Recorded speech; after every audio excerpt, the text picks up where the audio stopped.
यहाँ खबर आ रही है हरदोई से, जहां बीजेपी सरकार की उच्च शिक्षा राज्य मंत्री रजनी तिवारी ने दिल्ली सरकार की मंत्री आतिशी के आरोपों को लेकर कहा, जिसने बीजेपी में आने के लिए कहा था उसका नाम बताएं। वहीं कांग्रेस और सपा पर तीखे आरोप लगाए। इनकम टैक्स और माफिया को लेकर पूछे कांग्रेस और सपा से कई सवाल। दिल्ली में इंडी गठबंधन की रैली के बाद आज भारतीय जनता पार्टी ने उस रैली के जवाब में पूरे प्रदेश भर में एक साथ अपने प्रदेश सरकार के मंत्रियों और पार्टियों नेताओं को उस रैली का जवाब देने के लिए प्रेस के माध्यम से देने के लिए उतारा है। इसी क्रम में उत्तर प्रदेश के हरदोई जिले में प्रदेश सरकार के उच्च शिक्षा राज्य मंत्री रजनी तिवारी ने समाजवादी पार्टी और कांग्रेस पर आरोपी की झड़ी लगाते हुए जहां दोनों पार्टियों से कई सवाल पूछे, वहीं उन्होंने दिल्ली सरकार के मंत्री आतिशी के आरोपों को लेकर कहा कि वह इस बात का क्यों नहीं खुलासा कर रही हैं कि उनको बीजेपी में आने के लिए किसने कहा था। वहीं उन्होंने कांग्रेस को लेकर हमला करते हुए कहा कि वह आजकल बिल्कुल हाशिए पर चली गई हैं। इसके अलावा कांग्रेस और समाजवादी पार्टी पर भ्रष्टाचार के आरोप लगाते हुए उन्होंने कांग्रेस पार्टी को इनकम टैक्स के दिए गए नोटिस को लेकर कांग्रेस से पूछे सवाल पूछे, तो वहीं समाजवादी पार्टी भी माफिया का संरक्षण देने का आरोप लगाते हुए सवाल खड़े किए हैं। कांग्रेस से लेकर आकाश से लेकर पाताल तक और आजादी से लेकर आज तक जिस पर घोटाले ही घोटाले के आरोप लगे हैं, ये कांग्रेस है।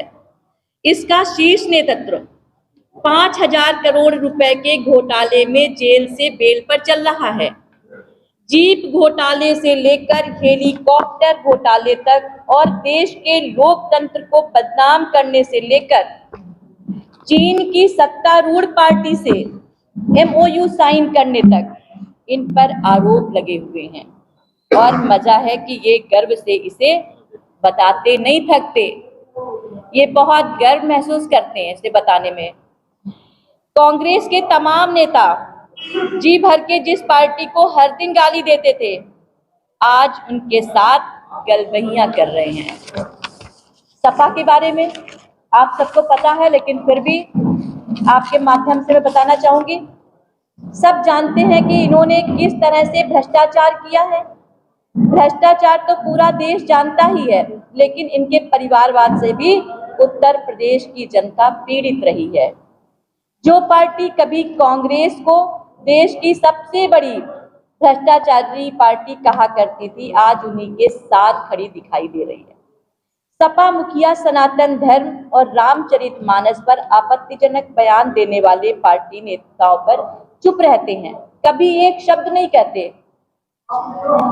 अपने नाम में समाजवादी पार्टी लेकर चलने वाले इस पार्टी के शीर्ष नेता को समाज और जनता नहीं, सिर्फ अपने परिवार की चिंता दिखाई देती है। ये पूरा प्रदेश और देश जानता है। अब मैं पूछना चाहूंगी, कांग्रेस बताए कि इनकम टैक्स ने जो नोटिस दिया है वो सही है या गलत? आपने टैक्स चोरी की या नहीं? कांग्रेस बताए कि उसने समय पर इनकम टैक्स फाइल क्यों नहीं किया, आय को कम करके क्यों बताया? सपा बताए क्या उसने माफियाओं का संरक्षण नहीं किया? ये वन डिस्ट्रिक्ट वन माफिया के पैरोकार ये क्या नहीं रहे हैं? पूरा प्रदेश पूरा देश इस चीज को जानता है। सपा बताए कि उसने भ्रष्टाचारियों का संरक्षण नहीं किया। आप सब जानते हैं, जनता इसको बहुत भली भांति जानती है कि किस तरह से समाजवादी पार्टी की सरकार में माफियाओं को संरक्षण मिलता है। यहाँ आप देख रहे हैं देखो समाचार। बने रहिए हमारे साथ कुछ ऐसी खास बड़ी खबरों के साथ। तब तक के लिए नमस्कार।